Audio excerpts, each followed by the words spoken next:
Hi everybody! So for today's episode, i-share ko sa inyo ang history ng Europe. Yes, Europe po. Lingid sa kaalaman ng lahat, hindi tayo basta-basta makakapasok ng Europe, lalong-lalo na kapag wala talaga tayong malaking budget. At syempre guys, dito sa history nito, sasabihin ko sa inyo kung bakit nga ba napaka-expensive ng Europe. Let's go! Ang Europe ay isa sa pinakamagandang kontinente sa mundo dahil sa kakaibang kombinasyon ng history, culture, architecture, at natural landscapes. Sa bawat bansa na bumubuo sa Europe, makikita mo ang sariling identity at charm na nagbibigay ng espesyal na ganda sa buong kontinente. Isa sa pinakakaibang kapansin-pansing ganda ang Europe ay ang architecture nito. Makikita mo rito ang mga gusaling libu-libong taon na ang tanda pero matatag pa rin. Ang culture at traditional ng Europe ay isa ring malaking bahagi ng kagandahan nito. Bawat bansa ay may sariling wika, pagkain, musika at festival. Sa France, kilala sila sa fashion at fine dining. Sa Italy, ang pagkain tulad ng pizza at pasta ay simple pero punong-puno ng lasa at history. Sa Germany, may mga Oktoberfest na nagpapakita ng kanilang kultura at pagkakaisa. Kahit magkakalapit ang mga bansa, ramdam mo na iba-iba ang kanilang personalities at ito ang nagbibigay ng kulay sa Europe bilang isang kontinente.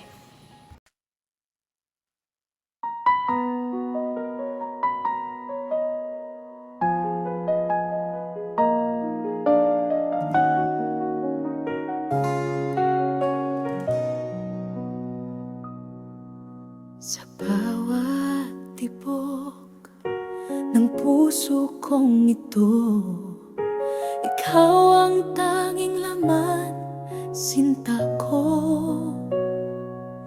Sa gitna ng gabi, ikaw ang alaala. Pag-ibig ko'y wagas, hindi mawawala. Hanggang wakas, ikaw ang pangarap. Pag-ibig ko'y di magmamaliw kailanman.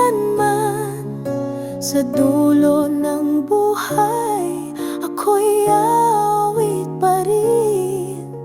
Ikaw ang aking sinta,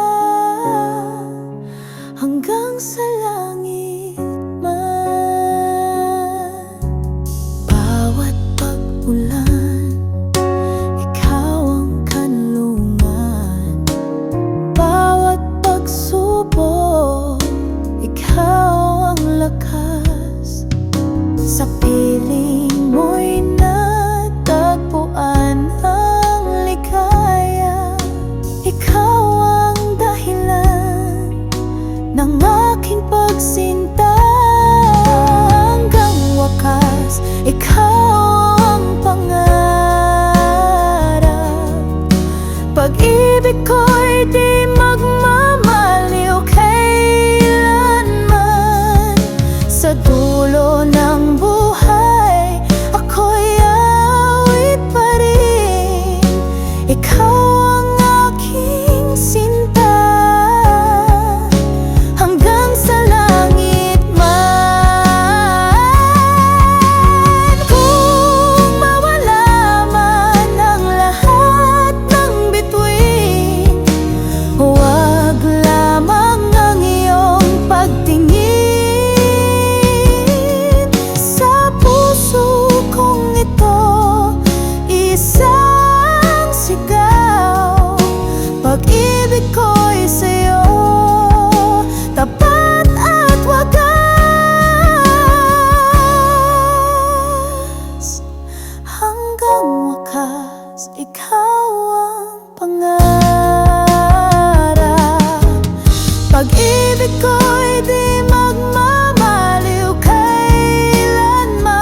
Kaya naman, ang beauty ng Europe ay masasabi ko talaga na napakaganda. Hindi lang ito makikita sa mata, kundi nararamdaman din sa puso. Ito ay ang ganda ng nabuo mula sa mahabang kasaysayan, sari-saring kultura at likas na yaman. Ang Europe ay patunay na ang kagandahan ay hindi lang sa tungkol sa tsura, kundi sa stories, people, at experiences na bumuo sa isang lugar. Kaya para sa maraming tao, ang Europe ay hindi lang destinasyon, ito ay isang pangarap, isang inspirasyon, at isang lugar na hindi mo basta-basta makakalimutan.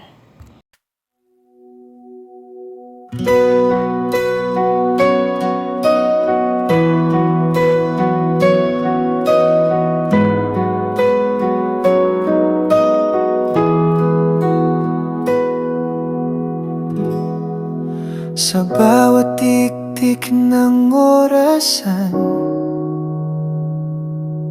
puso ko'y di pa rin sanay. Laging naghihintay na marinig ang iyong pangalan.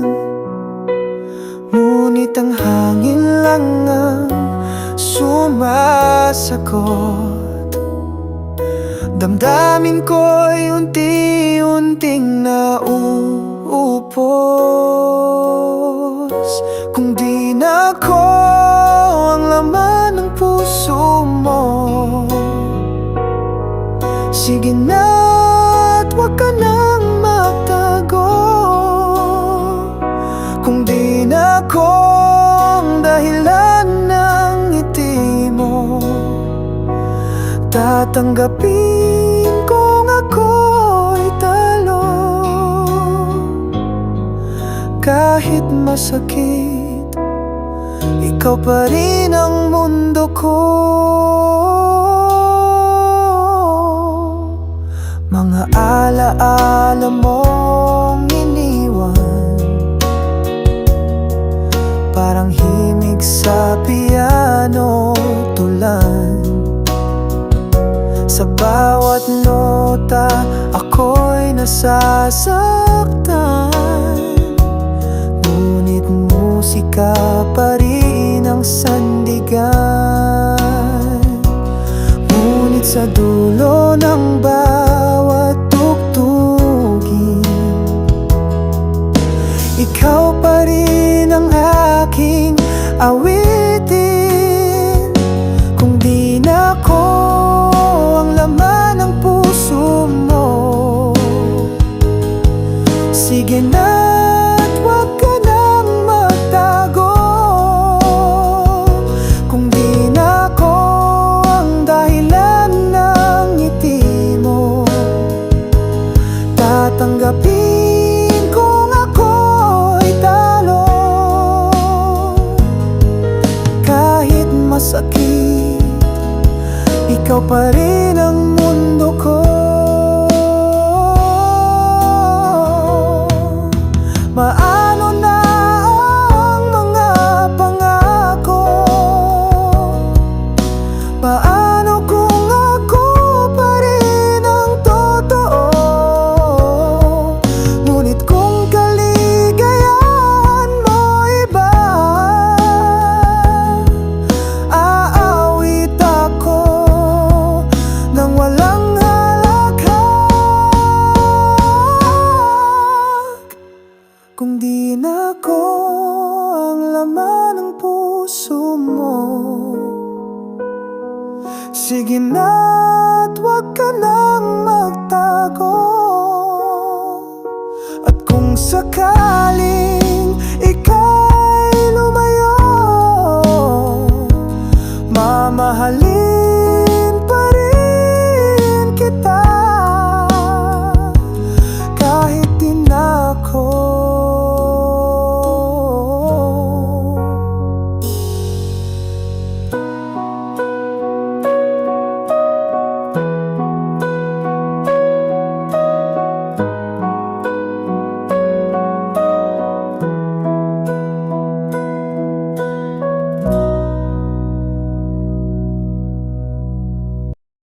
Kaya sa mga katulad ko, nangangarap na pumunta dito sa bansang Europe, okay lang po, libre lang po ang mangarap. Pero sana isang araw matupad natin ang mga pangarap natin. And syempre, nawi-wish ko rin sa sarili ko or nakikita ko rin sa sarili ko na sana one day is makapunta ako sa Europe. And guys, thank you for watching. Salamat po ng maraming salamat po sa lahat ng mga tumangkilik sa aking mga episode. Ngayon po, ang next episode natin is Japan. I-share ko po sa inyo yung history ulit ng Japan. Ano nga ba ang maganda sa Japan? At paano nga ba nabuo ang Japan? Guys, thank you for watching sa mga vlogs ko and salamat. Naway i-support nyo po ako and please subscribe, share, comment sa aking YouTube channel at i-press nyo na rin po yung notification bell para po ma-update kayo sa mga susunod ko pang vlog. Thank you guys. Bye-bye and love you. By the way, this is Amisha Alas and please subscribe to my channel. Thank you guys.